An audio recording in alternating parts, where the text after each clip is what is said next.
Bacaan dari Kisah Para Rasul. Stefanus yang penuh dengan karunia dan kuasa mengadakan mujizat-mujizat dan tanda-tanda di antara orang banyak. Tetapi tampillah beberapa orang dari jemaat Yahudi yang disebut jemaat orang Libertini. Anggota-anggota jemaat ini adalah orang-orang dari Kirene dan dari Alexandria. Mereka datang bersama dengan beberapa orang Yahudi dari Kilikia dan dari Asia. Orang-orang itu bersoal jawab dengan Stefanus, tetapi mereka tidak sanggup melawan hikmatnya dan roh yang mendorong dia berbicara. Lalu mereka menghasut beberapa orang untuk mengatakan,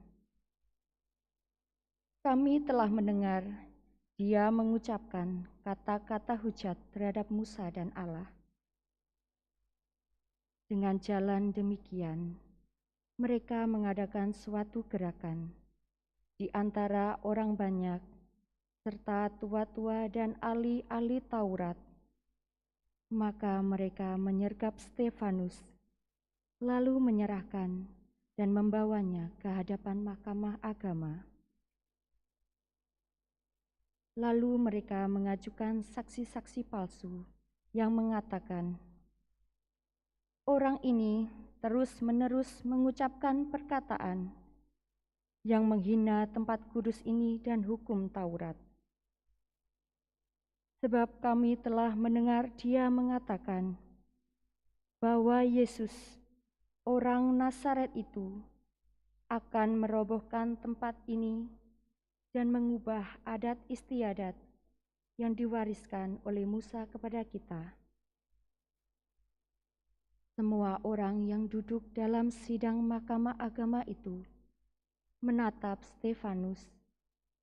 Lalu mereka melihat muka Stefanus sama seperti muka seorang malaikat. Demikianlah sabda Tuhan. Syukur kepada Allah. Berbahagialah orang yang hidup menurut Taurat Tuhan. Berbahagialah orang yang hidup menurut Taurat Tuhan. Sekalipun para pemuka duduk bersepakat melawan aku, hamba-Mu ini merenungkan ketetapan-ketetapan-Mu. Ya, peringatan-peringatan-Mu menjadi kegemaranku, dan kehendak-Mu menjadi penasehat bagiku. Berbahagialah orang yang hidup menurut Taurat Tuhan. Jalan hidupku telah kuceritakan, dan Engkau menjawab aku. Ajarkanlah ketetapan-ketetapan-Mu kepadaku. Buatlah aku mengerti petunjuk titah-titah-Mu, supaya aku merenungkan perbuatan-perbuatan-Mu yang ajaib. Berbahagialah orang yang hidup menurut Taurat Tuhan. Jauhkanlah jalan dusta daripadaku, dan karuniakanlah hukum-Mu kepadaku. Aku telah memilih jalan kebenaran dan menempatkan hukum-hukum-Mu di hadapanku. Berbahagialah orang yang hidup menurut Taurat Tuhan. Haleluya, haleluya,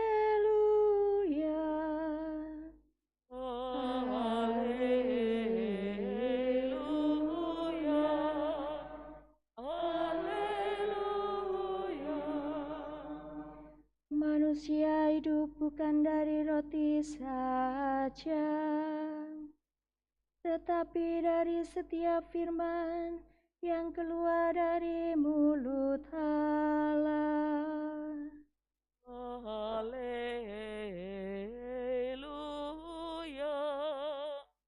haleluya.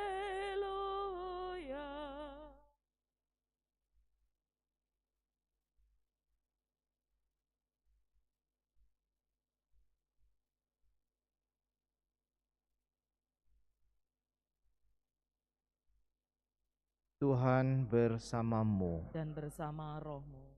Inilah Injil suci menurut Yohanes. Muliakanlah Tuhan.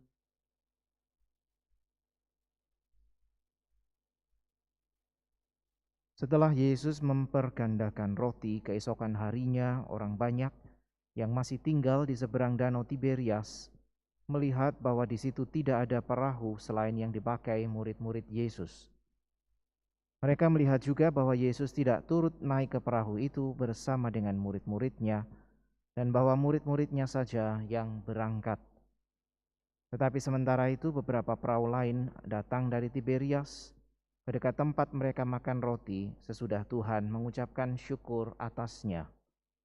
Ketika orang banyak melihat bahwa Yesus tidak ada di situ dan murid-muridnya juga tidak, mereka naik ke perahu-perahu itu lalu berangkat ke Kapernaum untuk mencari Yesus. Ketika orang banyak menemukan Yesus di seberang laut itu, mereka berkata kepadanya, "Rabi, bila mana engkau tiba di sini?" Yesus menjawab, "Aku berkata kepadamu, sesungguhnya kamu mencari aku bukan karena kamu telah melihat tanda-tanda, melainkan karena kamu telah makan roti itu dan kamu kenyang. Bekerjalah, bukan untuk makanan yang akan dapat binasa, melainkan untuk makanan yang bertahan sampai kepada hidup yang kekal, yang diberikan Anak Manusia kepadamu.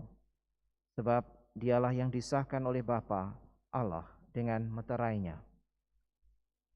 Lalu kata mereka kepadanya, "Apakah yang harus kami perbuat supaya kami mengerjakan pekerjaan yang dikehendaki Allah?" Jawab Yesus kepada mereka, "Inilah pekerjaan yang dikehendaki Allah, yaitu hendaklah kamu percaya kepada Dia yang telah diutus Allah." Demikianlah sabda Tuhan. Terpujilah Kristus.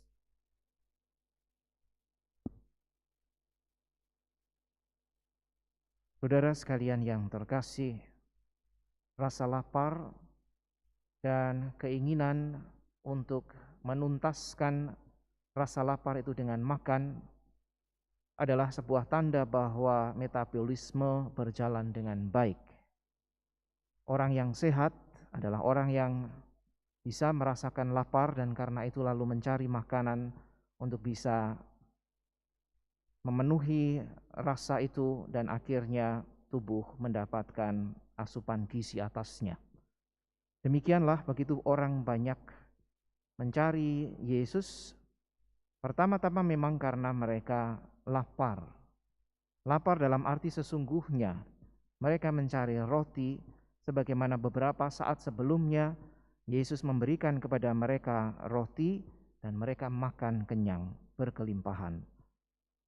Saudara sekalian yang terkasih, kalau tubuh fisik kita itu bisa merasakan lapar sebagai tanda bahwa tubuh membutuhkan makanan, demikianlah Yesus mengingatkan mereka bahwa jiwa kita selayaknya merasakan kebutuhan akan Allah, lapar akan kehadiran Allah yang memenuhi jiwa sehingga orang boleh mendapatkan hidup kekal. Yesus ingatkan bahwa dirinya lah yang selayaknya mereka cari, bukan sekedar roti makanan fisik, tetapi Kristus sendiri, Allah yang hadir di tengah-tengah mereka, yang kiranya mesti mereka cari agar mereka menemukan hidup yang kekal. Dan karena itulah ajakan Yesus agar mereka percaya kepadanya. Percaya bukan hanya bahwa mereka menaruh kepercayaan, mengikuti atau mungkin menuruti apa yang dikatakan oleh Yesus, tetapi pada gilirannya percaya berarti melakukan juga pekerjaan yang dikehendaki oleh Allah. Percaya kepada Yesus artinya juga mengambil bagian di dalam tugas dan perutusan, di dalam keprihatinan, di dalam mungkin perhatian Yesus yang diberikannya kepada manusia.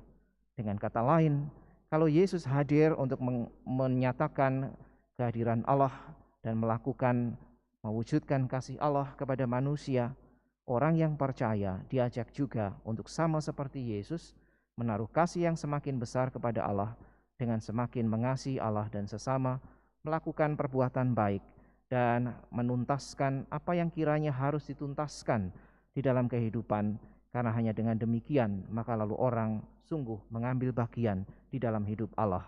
Orang lapar akan kehadiran Allah dan karenanya menuntaskan dengan melakukan apa yang memang Allah kehendaki.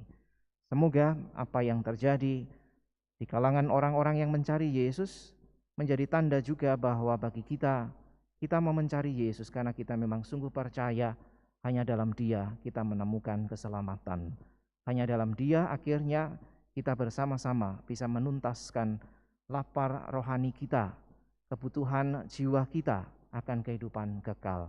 Dan semoga dengan kerinduan seperti itu, lalu kita boleh senantiasa datang mencari Yesus, bukan untuk sekedar hal-hal yang fisik, tetapi terlebih bagi keselamatan jiwa kita.